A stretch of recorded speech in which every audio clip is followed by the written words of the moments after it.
नमस्कार मु doctor Manorama Mahanti IMD Bhubaneswar पूरा ओडिशा राज्य वेदर ब्रीफिंग करुच्ची देखा गत 24 घंटार रेनफॉल रेकर्ड तेबे राज्य में अधिकांश स्थान में हल्का मध्यम वर्षा रेकर्ड कर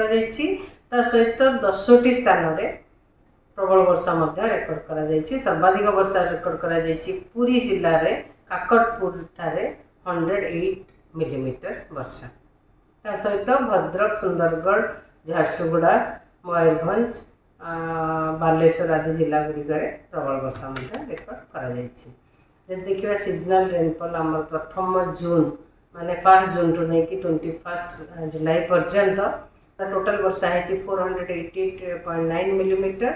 जहाँफल वर्तमान पूरा ओडिशा राज्य में 13% वर्षा अधिका रही। वर्तमान मनसून ट्रपटी आमर गंगानगर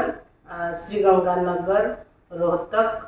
हमीरपुर सिद्धि रांची दीघा एवं तापरे south eastward towards north east bay of Bengal रही जोटा कि एक्सटेंड करुच्ची 1.5 किलोमीटर समुद्र पतन ठारू 1.5 किलोमीटर उच्चता पर्यंत विस्तरित रही। आउ गोटे ट्रप जाऊँगी जोटा कि जाऊँगी साइक्लोनिक सर्कुलेशन आमर west central bay of Bengal और ता पाखापाखी उत्तर आंध्र प्रदेश पाखापाखी रही जोटा कि ट्रप गोटे से सर्कुलेशन रु लंबी नॉर्थ ईस्ट अरेबियन सी पर्यंत जोटा कि ओडिशा छत्तीसगढ़ मध्य प्रदेश साउथ राजस्थान एवं गुजरात दे जाउची जोटा कि समुद्र पतन ठारू 3.1 टू 5.8 किलोमीटर मध्य उच्चता मध्य विस्तरित रही जहाँफल कि आगामी 24 घंटा आमर राज्य में अधिकांश स्थान में हल्का मध्यम वर्षा रही संभावना रही सहित प्रबल अति प्रबल वर्षा गोटे कि 2टा स्थान में रही संभावना रही जमीक सुंदरगढ़ झारसुगुड़ा संबलपुर बरगढ़ नुआपड़ा जिले में सहित प्रबल वर्षा गोटे कि 2टा स्थान में जमीक नवरंगपुर कलाहांडी बलांगीर सोनपुर बौद्ध कंधमाल अनुगुल देवगढ़ केउंझर मयूरभंज एवं बालेश्वर जिले में गोटे कि 2टा स्थान में प्रबल वर्षा हो पाए आउ अलग स्थान गुड़िक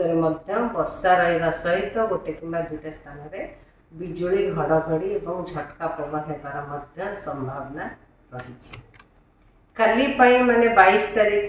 का राज्य अनेक स्थान में हल्का मध्यम वर्षा रही संभावना रही सहित प्रबल वर्षा सहित बिजुली घड़घड़ी झटका पवन एवं प्रबल वर्षा गोटे कि 2टा स्थान में संभावना रही जमीक संबलपुर झारसुगुड़ा सुंदरगढ़ केउंझर मयूरभंज जिले में आमर बालेश्वर भद्रक जाजपुर केन्द्रापड़ा जगतसिंहपुर कटक जिले में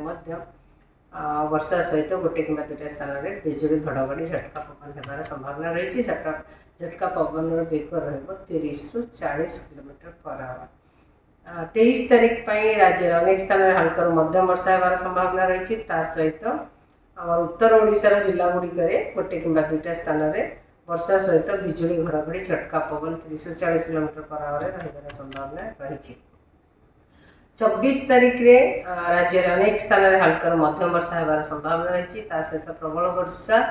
गोटे कि 2टा स्थान में होबार संभावना रही जिला गुड़िक है बालेश्वर मयूरभंज केउंझर सुंदरगढ़ और संबलपुर आमर उपकूलवर्ती अंचल जिला गुड़िक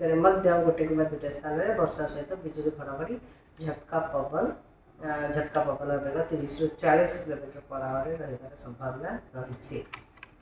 25 तारीख राज्य अनेक स्थान में हल्का मध्यम वर्षा होबार संभावना रही प्रबल वर्षा गोटे कि 2टा स्थान में होबार संभावना रही जिला गुड़िक है सुंदरगढ़ संबलपुर देवगढ़ अनुगुल ढेंकानाल कटक जाजपुर भद्रक बालासोर मयूरभंज एवं केउंझर जिले में वर्षा सहित बिजुली घड़घड़ी होबार संभावना रही। 26 तारीख राज्य अनेक स्थान में हल्का मध्यम वर्षा रहा सहित प्रबल वर्षा गोटे कि 2टा स्थान में होबार संभावना रही जमीक मयूरभंज केउंझर और सुंदरगढ़ जिले में 27 तारीख प्रबल वर्षा होबार विशेष संभावना नहीं किंतु राज्य अनेक स्थान में हल्का मध्यम वर्षा होबार संभावना रही। धन्यवाद।